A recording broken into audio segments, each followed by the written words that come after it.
குழந்தைங்க கிட்ட நிறைய விதமான பிரச்சனைகளை பார்க்கும்போது நமக்கு தோணும், இதுக்கெல்லாம் ஒரு தீர்வு இல்லையா அப்படின்னு நமக்கு தோணும். டியா பிரெயின் ப்ராஜெக்ட் வந்து குழந்தைகளுக்காகவே டிசைன் பண்ணப்பட்ட ப்ராஜெக்ட். இந்த ப்ராஜெக்டை குழந்தைகளுக்கு நம்ம கொடுத்துட்டோம்னு வச்சுக்கோங்களேன், நம்ம குழந்தைங்க மோல்டு பண்ணுறதுக்கு இதை விட ஒரு எக்ஸலண்ட் டூல் வந்து உலகத்திலேயே கிடையாதுன்னு தான் நான் சொல்லுவேன். அதுக்கான ஒரு தீர்வு தான் வந்து டியா. ஸோ நம்ம இப்போ வந்து நிறைய பேரண்ட்ஸு கிட்ட பேசலாம். அவங்க வந்து அவங்க குழந்தைகிட்ட இந்த கிளாஸுக்கு அப்புறமா என்ன மாதிரியான மாற்றங்கள்லாம் பார்த்தாங்க அப்படின்னு சொல்லிட்டு நம்ம அவங்க கிட்ட டிஸ்கஸ் பண்ணலாம். சொல்லுங்க சார், கௌஷிகாவை கிளாஸுக்கு போடுறதுக்கு என்னென்னலாம் எதிர்பார்த்து கிளாஸுக்கு போட்டீங்க? நல்ல மார்க் எடுக்கணும் அப்படிங்கிறதுக்காக, நல்ல ஒரு டீசன்ஸாக இருக்கணும், மெமரி இன்க்ரீஸ் ஆகும், நல்லா படிக்கணும், கான்சென்ட்ரேஷன், பிஹேவியர்ல என்ன எதிர்பார்த்தீங்க? நல்லா பேச ஆரம்பிச்சு சொன்னா புரிஞ்சுக்கலாம், ஒரு கான்ஃபிடன்ஸ் வந்துரு. இப்படி இருக்கக்கூடாது அப்படின்னா ஓகே நான் இருக்க மாட்டேன், இந்த டைமுக்கு வரவங்க வீட்டுக்கு வரணும், இந்த டைமுக்கு படிக்கணும்னா ஓகே நான் பண்ணிக்கிறேன்.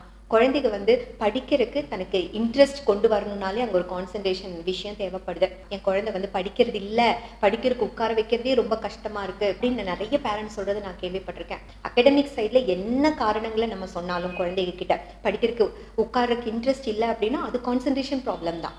ரொம்ப நேரம் உட்காந்து படிக்க மாட்டேங்கிற, அப்படி புக் படிக்கிற ஹேபிட்ஸ் கிடையாது, புதுசாக விஷயங்கள் தெரிஞ்சுக்கிற இன்ட்ரெஸ்ட் இல்லை, இது எல்லாமே கான்சன்ட்ரேஷனோட ப்ராப்ளம் தான். ஆனால் அந்த பேரண்ட்ஸுக்கு ஒரு டூல் இருக்கு, அதை மாத்திரக்கு ஒரு தீர்வு இருக்கு. அது என்னன்னு கேட்டீங்கன்னா கான்சன்ட்ரேஷனை டெவலப் பண்ணி கொடுக்கறது. இப்போ அகடமிக் சைடுனா வேற என்ன சேஞ்சஸ்? ஏன்னா ஃபெயில் ஆகிற குழந்தை அடுத்த இப்ப பேசிக் எல்லாம் தெரியுது. 40 மினிட்ஸ் ஆகுங்கிறாங்கன்னு வச்சுக்கோங்க ஒரு இது மனப்பாடம் பண்றதுக்கு. இப்போ ஒரு 10 மினிட்ஸ்க்குள்ளேயே வந்து பண்ணிடுறாங்க. ஹேண்ட் ரைட்டிங் இம்ப்ரூவ் ஆயிருக்கு, ஓரளவுக்கு மார்க் வாங்கியிருக்கிறாங்க. அதாவது வந்து மேத்ஸ்ல பிரச்சனையா தான் இருக்கும். அப்புறம் இதெல்லாம் வந்ததுக்கு அப்புறம் வந்து அவங்க எப்படி எடுத்தாலும் புரியுதுங்கிற மாதிரி சொல்றாங்க. அதுக்குன்னு ஒரு ஸ்பெஷலைஸ்டு மெத்தடாலஜி இருக்கு. அந்த மெத்தடாலஜியை ஃபாலோ பண்ணும்போது குழந்தைகளுக்கு எஜுகேஷன் மேல ஒரு பேஷன் வந்துடும், ஒரு படிக்கணுங்கிற ஆர்வம் வந்துடும். இதெல்லாம் வந்து மேஜிக் மாதிரி நடக்கும், டிசிப்ளினா இருக்கும். ஒருவேளை இந்த மாதிரி வகுப்பே இல்லாம இருந்ததுன்னா பெரிய குழந்தையாகும் போது கொஞ்சம் கஷ்டம் தாங்க. உன்னுடைய லைஃப்ல அவன் ஸ்டாண்ட் பண்ற அளவுக்கு இல்லாத பொசிஷன் தான் இருந்தது. மேக்ஸிமம் அவன் என்ன செய்வான்ங்கிற ஒரு பயம் எங்களுக்குள்ள இருந்தது. இப்போ பரவாயில்லைங்க. சரிங்க, இந்த மாதிரி கிளாஸஸ் வந்து நம்ம குழந்தைகளுக்கு வேணுமா? கண்டிப்பா வேணும். ஏன்னா நம்ம படிக்கும் போதெல்லாம் இந்த மாதிரி இல்லை, யாருமே கான்சென்ட்ரேஷனுக்குன்னு ஒரு ஸ்பெஷலைஸ்டு கிளாஸ்க்குலாம் நம்மள அனுப்புனது இல்லை. இதுல வந்து எந்த ஒரு சைடு எஃபெக்டும் இல்லை.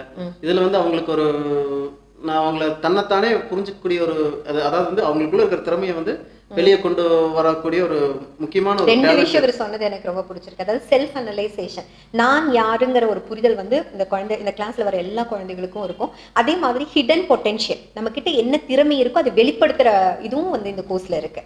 நம்ம பார்த்தோம்னா நம்ம வந்து நமக்கு பர்டிகுலரா எதுல இன்ட்ரெஸ்ட் நம்ம தெரியாமையே ப்ராட் அப் ஆகி வந்துட்டோம். கரெக்ட்.